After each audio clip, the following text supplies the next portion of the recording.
Doctor Amit Rai Jain ji. जी जी, राधे राधे राधे। राधे राधे महाराज जी। महाराज जी, मैं एक लेखक हूँ।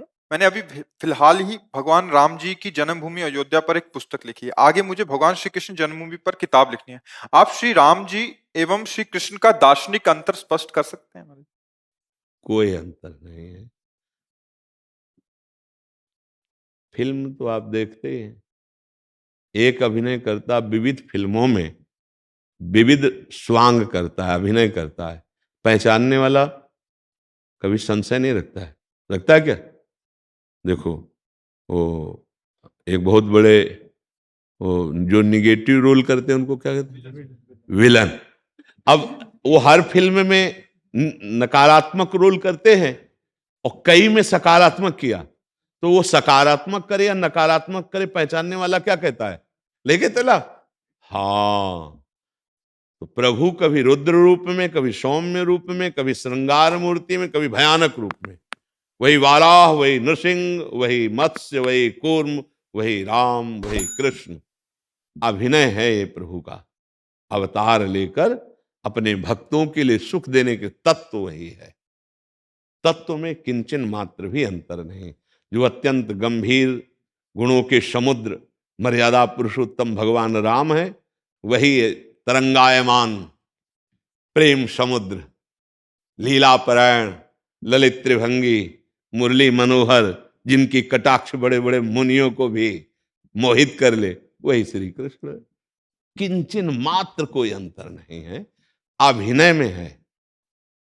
वो मर्यादा पुरुषोत्तम मर्यादा का वहां अभिनय कर रहे, और यहां प्रेम मर्यादा है जो समस्त मर्यादाओं के बांध को तोड़ करके उच्छलित होती है, उसे प्रेम कहते हैं। समस्त नियमों की जहां पूर्णता होती है, उसे प्रेम कहते हैं। जब भगवान श्री राम दंडकारण्य में विचरण कर रहे थे, तो वहां के ऋषियों ने जे ही अजान बाहु भगवान को देखा तो मुग्ध हो गए। अस्थि मात्र हुए रहे शरीरा ऐसे ऋषि, हृदय में प्रबल लालसा हुई कि कब ऐसा होगा कि इनकी बाहें हमारे गले में होंगी और मैं इनके छाती से होऊंगा। मर्यादा पुरुषोत्तम भगवान राम ने उनकी कामनाएं पूर्ण करी और वो ऋषि बने गोपी, और जब भगवान श्री कृष्ण बने तो रास उन्हीं के साथ किया।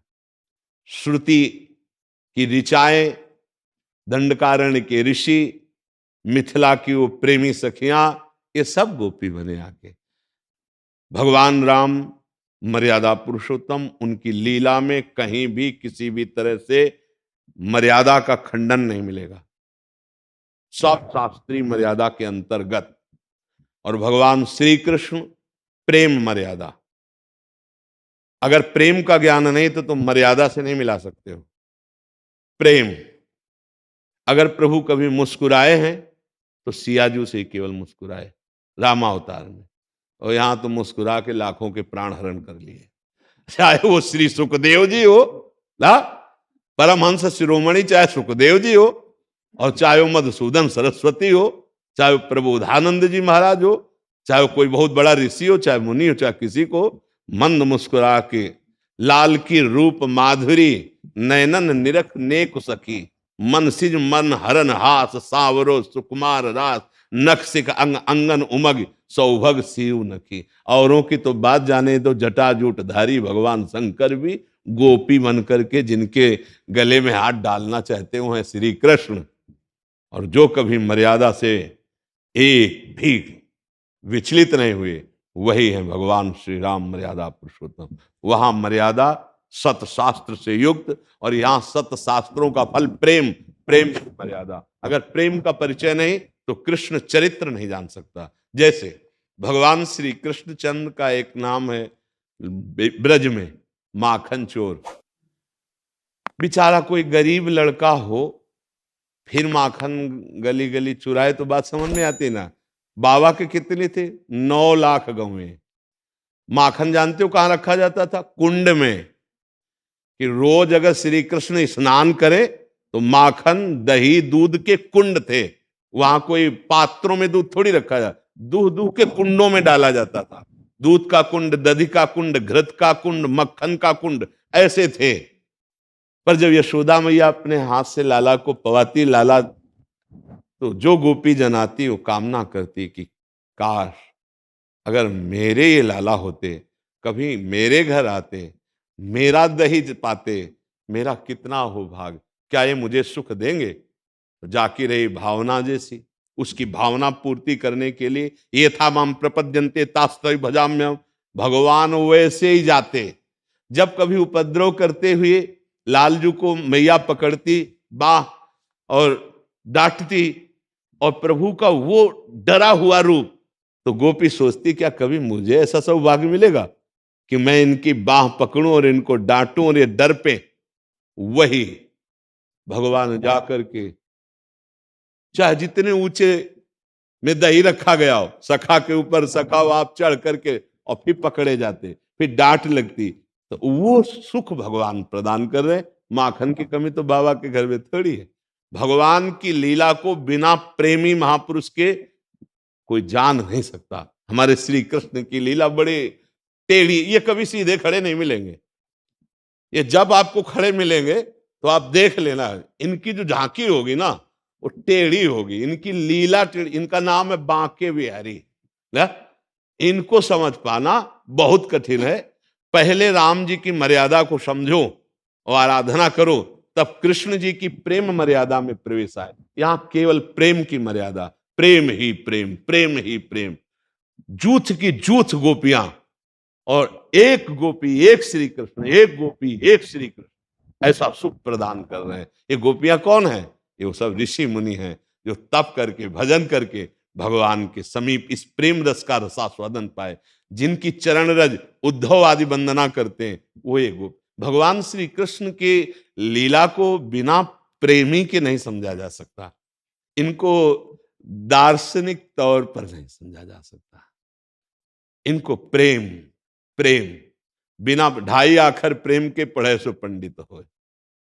ये जब तक प्रेम नहीं समझोगे तब तक, और प्रेम समझ के परे की बात है। सूक्ष्मतरम प्रतिक्षण वर्धमानम कामना रहितम अनुभव स्वरूपम, ये प्रेम का जो स्वरूप है अनुभव स्वरूपम। तो इसलिए वही हरि राम है, वही हरि कृष्ण है। श्री कृष्ण से प्रार्थना करो कि मुझे योग्यता प्रदान करो, आपके पावन चरित्र के विषय में हम कुछ गान करना चाहते हैं, तो वही योग्यता देंगे, वही लिखवा देंगे। वो मुकम करोति वाचालम पंगुम लंघयते गिरिम, बकाया वो इतने लीला बिहारी हैं कि उनको समझ पाना बड़ा कठिन है। ललकार रहा है काल्यवन, अरे कहां भाग रहे हो तुम? अपनी महिमा में समझो, तुम्हारा विश्व ये नाम ले रहा है कि बहुत बलवान हो। ये पीछे मुड़ के ले देख रहे, भाग रहे, पीतांबर पहरा रहा है। क्या नाम पड़ा जानते हो? ठाकुर रणछोड़ पढ़ा के। अब आप विचार कीजिए, जिनकी भ्रकुटी टेढ़ी हो जाए तो काल भी थर्रा जाए, वो श्री कृष्ण है और भाग रहे हैं। और कहां ले गए? भगा के उसको मुचकुंद की गुफा में ले गए और मुचकुंद से भस्म करवाया और मुचकुंद को दर्शन दिया। इनकी लीला को समझना बड़ा। हर बार जरासंध को फांस लेते थे बलराम जी अपने हल में, तो कहते भैया छोड़ दो, हम जिस काम के लिए आए बड़ा काम कर रहा है। ये एक एक अक्षोणी सेना समेट समेट कर करके बार बार जगह जगह से ऐसे करके लाता है।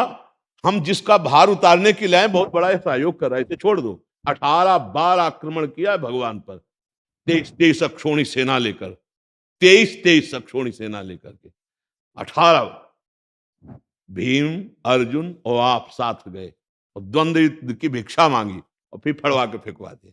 बड़े लीला बिहारी। उनकी लीला को समझ पाना बिना भगवत प्रेम के नहीं हो सकता। इसलिए बहुत संभाल के उन्हीं से प्रार्थना करोगे। राम जी की लीला के विषय में उनकी कृपा से कुछ समझ सकते हो, क्योंकि सीधे हैं, बहुत सीधे सरकार, गंभीर, और ये कभी सीधे नहीं मिलेंगे। हाँ इनकी चितो है तो वही ना, कोई दूसरे थोड़ी, बहुत प्रेमी है। इसलिए बहुत अच्छा सौभाग्य कि आप भगवान के विषय में कुछ भी लिखें, बहुत सावधानी से लिखें। हमारी प्रभु की महिमा प्रकाशित हो, कहीं कोई अवहेलना या निंदा ना हो, तो जीवन धन्य है। प्रभु के विषय में लिखना, प्रभु के विषय में सोचना, प्रभु के विषय में बोलना, ये सब मंगलमय हो जाता है जीवन का लाभ। जी।